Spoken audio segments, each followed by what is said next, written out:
देखो बेटा, कुंभ पर्व के बारे में भांति भांति की बातें कही जाती है, लेकिन असली बात तो एक कुंभ मनुष्य जीवन प्राप्त प्राणियों को संपूर्ण आत्म विकास के लिए प्रकट प्रभावी पर्व है, जिसका बात कोई करता नहीं है अधिकतर।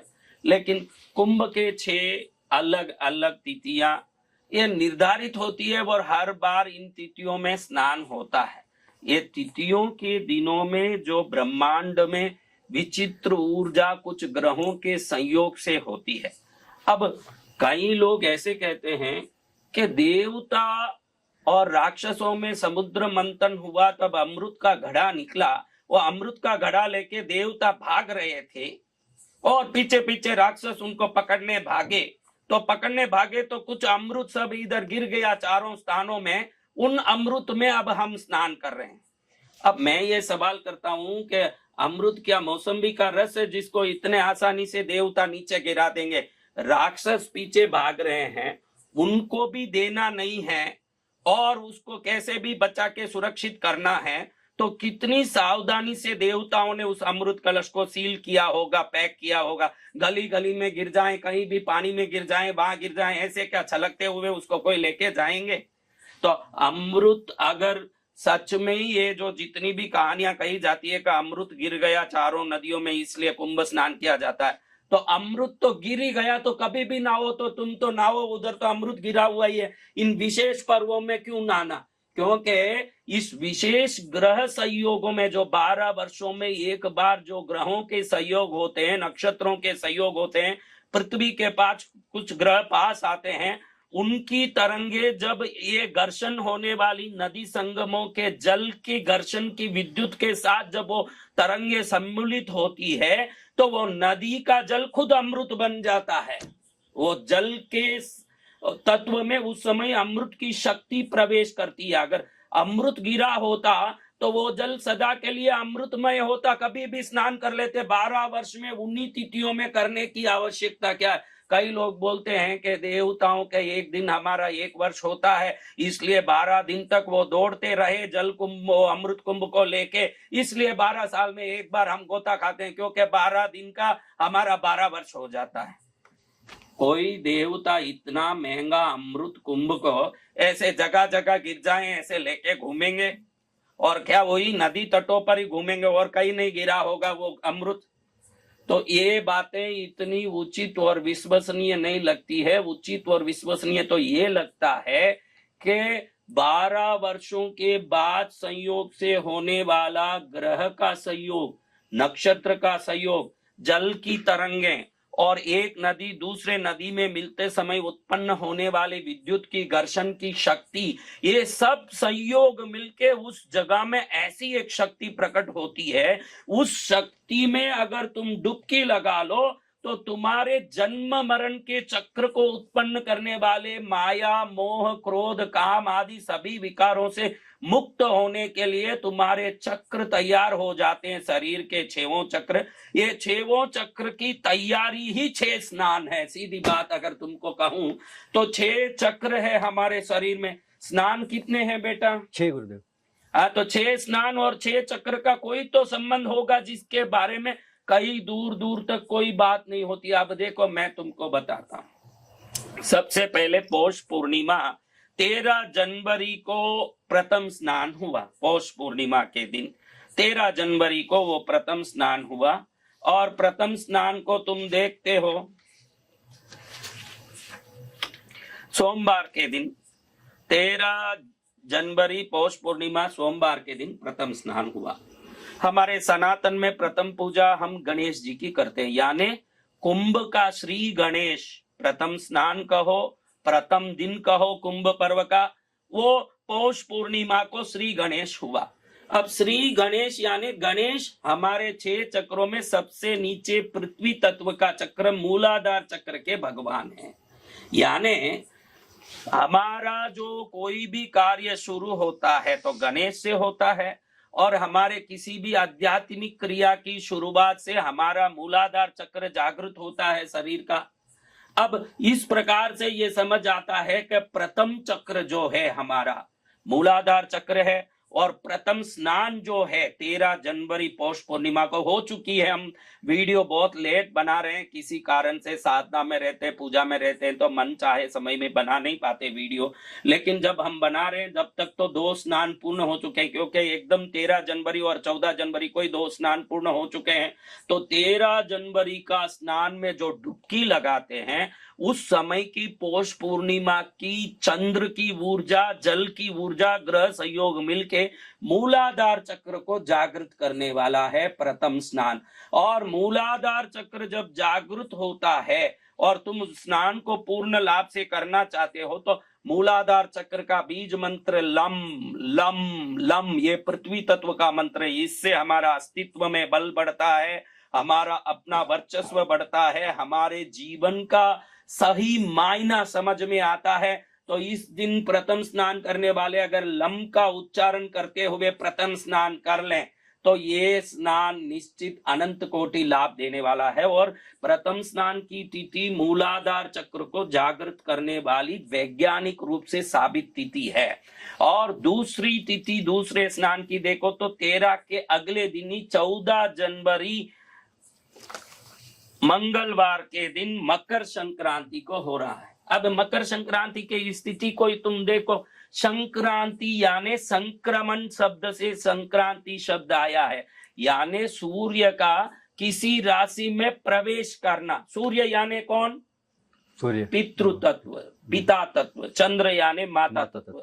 पिता का किसी में प्रवेश करना, पिता का किसी में प्रवेश करना यानी एक जीव का प्रकट होना। पिता किसी में प्रवेश कर रहा है यानी वो जननेन्द्रिय चक्र, स्वादिष्टान चक्र, दूसरा चक्र। देखो 6वां स्नान कैसे विधिवत एक एक चक्र पर क्रमबद्ध रूप से उसकी उत्थापन और श्रेष्ठता का विकास में काम करते हैं। अगर ये सोच लो तो कुंभ पर्व कितना बड़ा आध्यात्मिक मेला है, जिसमें एक स्नान की डुबकी उन ग्रह संयोगी की विद्युत तरंगों के द्वारा अनेकों वर्षों के योग साधना से प्राप्त चक्र जागृति के फल को एक क्षण में देता है। अगर ये कोई समझ ले तो इतने करोड़ लोग वर्षों से कुंभ में क्यों जाते हैं ये भी समझ आ जाएगा। अब दूसरा ये चक्र है स्वादिष्टान चक्र। स्वादिष्टान चक्र यानी आपके लिंग के पीछे उसी स्थान पर जहां पर आपका जननेन्द्रिय है, उसे पीछे जहां पर वो बिंदु है वही स्वादिष्टान चक्र है, जो जल चक्र है। यहीं से पुरुष और स्त्री का संपर्क होता है। संपर्क बोलो, संक्रमण बोलो, संक्रांति बोलो, ये तीनों एक ही है। सूर्य का किसी राशि में प्रवेश हो, पुरुष का किसी स्त्री में प्रवेश हो, ये स्वादिष्टान चक्र को दर्शाता है। यानी दूसरा स्नान स्वादिष्टान चक्र को जागृत करने वाला स्नान है।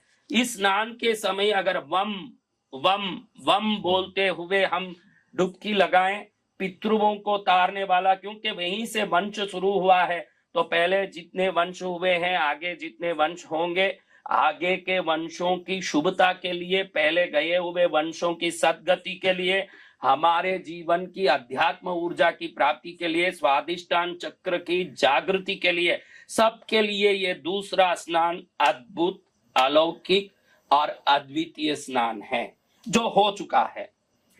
अब आप पूछोगे कि 2 स्नान होने के बाद आप वीडियो बनवा रहे हो महाराज जी। मैं साधक हूं भाई, मुझे तो स्वयं की पूर्णता और स्वयं की मुक्ति अत्यंत प्राथमिकता और युक्त कार्य है, उसके बाद ही मैं कोई कार्य करता हूं। मेरी मुक्ति और मेरी मुक्ति के लिए अध्यात्म शिक्षण प्रशिक्षण, इसी में मैं लगा रहता हूं। आज मुझे समय मिला, आज मैं कर रहा हूं।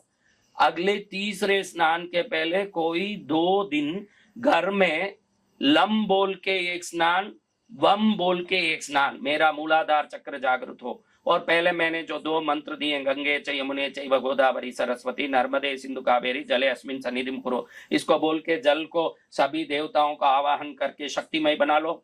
और उसके बाद ओम अमृते अमृतोद्भवे अमृत वर्षिणी अमृतम श्रावे श्रावे स्वाहा बोल के आप जल से स्नान कर लो। ऐसे 2 स्नान आप घर में अभी भी कर सकते हो। वो दिन गया, वो शक्ति गई, सब बात है, लेकिन हम क्रमशः बढ़ने के लिए 2 स्नान किसी भी शुभ दिन में पहले मौनी अमावस्या के पहले कर लें।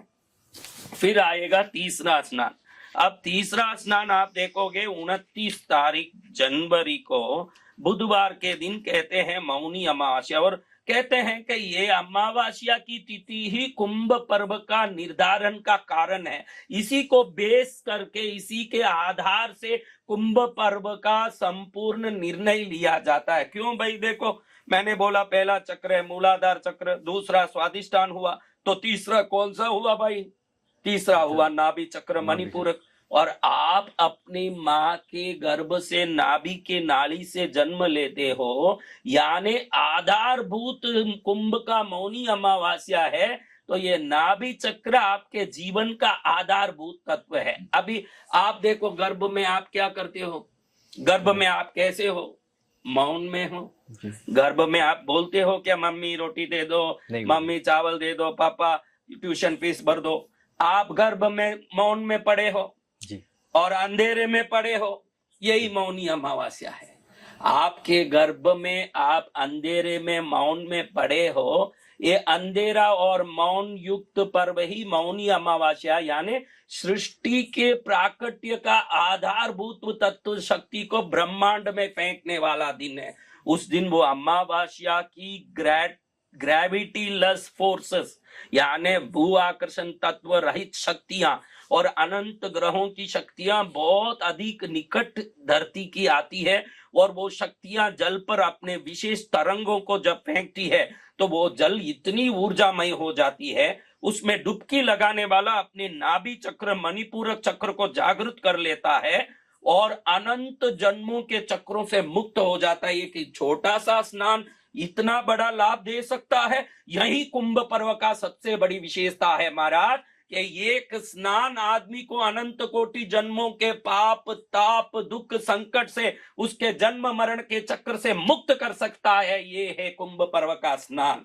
और आप ध्यान रखो, ऐसे स्नान में सबसे विशेष है तीसरा स्नान, मौनी अमावस्या का स्नान। जब आप गर्भ में थे, मौन में थे, अंधेरे में थे, वो मौनी अमावस्या यानी गर्भ से उत्पन्न होने वाली सभी प्राणियों के जन्म मरण के चक्र से मुक्त होने का सबसे बड़ा अगर कोई पर्व है। यहीं से अग्नि प्रकट होती है, यहीं से जीवन प्रकट होता है, यहीं से भोजन पचता है, यहीं से जन्म होता है, यहीं से हमारा माँ से संबंध होता है। ये चक्र को जगाने वाला तीसरा स्नान है। तो वो तीसरा स्नान है बुधवार 29 तारीख जनवरी को आने वाली मौनी अमावस्या का स्नान।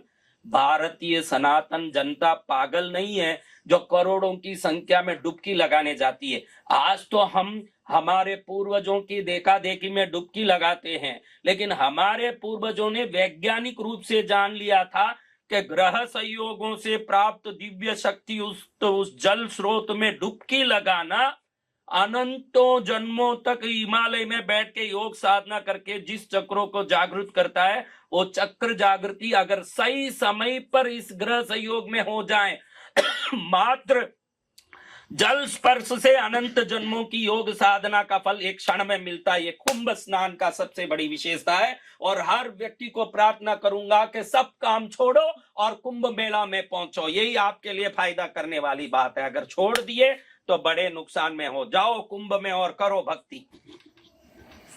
अब आप देख रहे हो कि ये नाभि स्नान के बारे में मैंने बोला कि नाभि चक्र को जगाने वाला मौनी अमावस्या का स्नान है।